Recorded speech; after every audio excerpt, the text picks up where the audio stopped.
ఒక రోజున ఏడుస్తూ పాడుకున్నాడు ఆయన. నన్ను బ్రోవామని చెప్పావే సీతమ్మ తల్లి, నన్ను బ్రోవామని చెప్పావే, అమ్మా ఇంత కష్టపడుతున్నానమ్మా కాపాడమని చెప్పమ్మా అని. ఆయన బాధ ఓర్వలేక సీతమ్మ తల్లి వెళ్ళి, ఏమండే అంత ఏడుస్తున్నాడే మహానుభావుడు, అంతటి భక్తి తత్పరుడే, అంత కష్టపడి ఆలయం కట్టాడే, అటువంటి వాణ్ణి ఎందుకు అంత బాధ పెడుతున్నారు, ఎందుకు రక్షించరు ఆ రామదాసు గారిని అడిగితే రాముడు అన్నాడు, సీత నాకు కూడా గుండెలు అవిసిపోతున్నాయి రామదాసు కష్టం.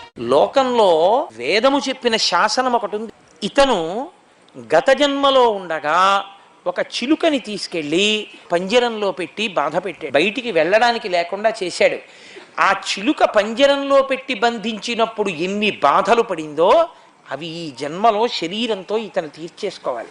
ఎప్పుడు పూర్తయిపోతుందా వెళ్ళి కనపడదామని నేను కూడా అగ్గగ్గలాడిపోతున్నాను, ఇప్పుడా 12 ఏళ్ళు పూర్తవుతాయా అని.